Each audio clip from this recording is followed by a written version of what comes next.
మొన్న ఆ మధ్య ఓ చిన్నబాబు భగవద్గీత హమారా జీవన్ కా మాన్యువల్ హై అని చెప్పిన దగ్గర నుండి చాలామంది యువతీ యువకుల దృష్టి భగవద్గీత మీద పడింది. మన భారతీయులు మాత్రమే కాకుండా కొంతమంది ప్రముఖ విదేశీ శాస్త్రవేత్తలు కూడా భగవద్గీత యొక్క ప్రాముఖ్యతను చాటి చెప్పారు.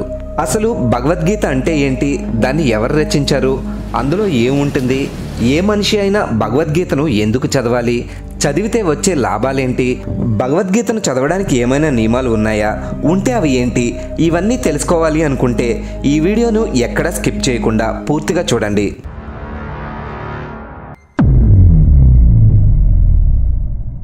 భగవద్గీత అనేది హిందువుల పవిత్ర గ్రంథాల్లో ఒక ముఖ్యమైన గ్రంథం. మహాభారత ఇతిహాసంలో భీష్మ పర్వంలోని 25వ అధ్యాయం నుండి 42వ అధ్యాయం వరకు మధ్య ఉన్న 18 అధ్యాయాలను భగవద్గీత అని అంటారు. సాక్షాత్తు శ్రీకృష్ణ భగవానుడే కురుక్షేత్ర యుద్ధ సమయంలో అర్జునుడికి రథసారథిగా వెళ్ళిన అక్కడ యుద్ధం ప్రారంభంలో అర్జునుడికి దిక్కుతోచదు. యుద్ధానికి సిద్ధమైన అర్జునుడు యుద్ధరంగంలోనికి ప్రవేశించగా ఆయనకు ఎదురుగా ఉన్న ప్రత్యర్థులు అందరిలో తన సోదరులు, బంధువులు, మిత్రులు, గురువులు కనిపించసాగారు. వారిని చంపడానికి ఇష్టం లేక, అలా అని యుద్ధానికి వెనకడుగు వేయలేక సతమతమవుతున్న అర్జునుడికి శ్రీకృష్ణుడు హితబోధ చేస్తాడు. దీనినే గీతోపదేశం అని కూడా అంటారు. శ్రీకృష్ణార్జునుల మధ్య జరిగిన సంభాషణ అంతటినీ భగవద్గీతగా పేర్కొంటారు.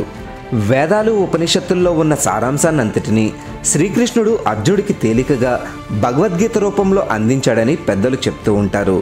మనిషి ఎలా జీవించాలి, అతని కర్తవ్యాలు ఏమిటి, ధర్మాచరణ, కార్యాచరణ వంటి ముఖ్యమైన అంశాలు భగవద్గీతను చదివి మనం గ్రహించవచ్చు. భగవంతుడి తత్వం ఇందులో చెప్పబడింది. కర్మయోగం, భక్తియోగం, జ్ఞానయోగం వంటి వాటిని భగవద్గీతలో శ్రీకృష్ణుడు అర్జునుడికి, తద్వారా ప్రతి మనిషికి సులభంగా అర్థమయ్యే రీతిలో బోధించాడు. నేటి సమాజంలో ప్రతి మనిషి, ముఖ్యంగా యువత దిక్కుతోచని స్థితిలో ఉన్నప్పుడు భగవద్గీతను చదివితే మన సమస్యకు సరైన పరిష్కారం దొరుకుతుందని, జీవితం సరిగ్గా అర్థమవుతుందని, మన జీవితం మీద మనకు సరైన అవగాహన కలుగుతుందని భగవద్గీతను చదివిన వాళ్ళు చెబుతూ ఉంటారు. భగవద్గీత అనేది లోతైన సాగరం వంటిది. మన కనుచూపు మేరకు ఎంతవరకు కనిపిస్తుందో అంతే సముద్రం ఉంది అనుకుంటే పొరపాటే. భగవద్గీత అనే సముద్రం యొక్క విస్తీర్ణమే కాదు, ఆ సాగరం యొక్క లోతు కూడా మనలాంటి సాధారణ మానవులకు అంతు చిక్కనిది. మనం భగవద్గీతను చదవడం ద్వారా అది మనకు ఎంతవరకు అర్థమైతే అంతలా మన జీవితాలు మారతాయి. కనుక భగవద్గీతను ఒక్కసారి మాత్రమే చదివితే చాలు అనుకోవడం పొరపాటు. ఎన్నిసార్లు చదివినా, ఎంత చదివినా సరే భగవద్గీత మనకి పూర్తిగా అర్థమైంది అనుకోవడం అవివేకం. సరే, ఇప్పుడు భగవద్గీతను ఎవరు రచించారో తెలుసుకుందాం. యుద్ధరంగంలో శ్రీకృష్ణుడు అర్జునుడికి హితబోధ చేశాడు, కానీ శ్రీకృష్ణుడు దాన్ని రచించి మనకి ఇవ్వలేదు. ఒకప్పుడు వేదవ్యాసుడు గణేశుణ్ణి ప్రార్థించి ఆయన ప్రత్యక్షం అయ్యాక మహాభారతాన్ని రచించవలసిందిగా కోరి తన తపోశక్తితో మహాభారతం జరిగిన సమయాన్ని తన దివ్య దృష్టి ద్వారా వీక్షించాడు. మన భాషలో చెప్పాలి అంటే వేదవ్యాసుడు ఒక టైం ట్రావెల్ లాంటిది చేసి మహాభారతాన్ని చెబుతూ ఉంటే గణేశుడు దాన్ని రచించాడు. ఆ సమయంలోనే గణేశుడు ఒక దంతాన్ని విరగ్గొట్టుకుంటారు అన్న కథను కూడా చెబుతూ ఉంటారు. అలా మహాభారతం, తద్వారా భగవద్గీత లిఖితపూర్వకంగా మన వరకు చేరింది. అయితే మొట్టమొదటిసారిగా శ్రీకృష్ణుడు అర్జునుడికి యుద్ధరంగంలో చెప్పినప్పుడు భగవద్గీత వెలువడితే అంతకుముందు గీతా జ్ఞానం లేదని అంటారా? ఖచ్చితంగా ఉంది అని చెప్పుకోవాలి. ద్వాపర యుగంలో మహాభారతం జరిగే సమయంలో మాత్రమే భగవద్గీత జ్ఞానం పుట్టలేదు. భగవద్గీత కేవలం ఒక గ్రంథం లేదా కొన్ని అధ్యాయాల సంపుటి మాత్రమే కాదు, మనిషి ఎలా జీవించాలి అనే ఒక మాన్యువల్ లాంటిది. కర్మయోగం, భక్తియోగం, జ్ఞానయోగం కలిగిన గీతా జ్ఞానం ఎప్పటి నుండో ఈ సృష్టిలో ఉంది. సాక్షాత్తు సూర్య భగవానుడు ఒకరోజు ఈ యోగాన్ని అంటే భగవద్గీత జ్ఞానాన్ని బోధిస్తాడు. సూర్య భగవానుడి ద్వారా ఆ జ్ఞానం మనువుకి అందుతుంది. మనువు ద్వారా ఇక్ష్వాకు ఆ యోగాన్ని పొందుతాడు. ఈ పరంపరలో ఆ జ్ఞానం ఒకరి తర్వాత ఒకరికి గురు సంపదగా అందుతూ వస్తుంది. ఎప్పుడైతే అర్జునుడు యుద్ధరంగాన్ని డేలా పడిపోయి ఉంటాడో అర్జునుడిలో జ్ఞానాన్ని నింపడానికి సాక్షాత్తు శ్రీమన్నారాయణుడైన శ్రీకృష్ణుడు భగవద్గీతను మళ్ళీ ఉపదేశించాడు. భగవద్గీత జ్ఞానాన్ని ఎవరైనా పొందవచ్చు, అలాగే భగవద్గీతను ఎవరైనా చదవచ్చు. స్త్రీలు, పురుషులు, పిల్లలు, పెద్దలు, కులమత భేదాలు లేకుండా ఎవరైనా భగవద్గీతను చదవవచ్చు. భగవద్గీత సన్యాసులకు లేదా సాధువులకు మాత్రమే పరిమితం కాదు. నిజానికి భగవద్గీతను సంసారిక జీవితాన్ని అనుభవిస్తున్న వారే చదవాలి.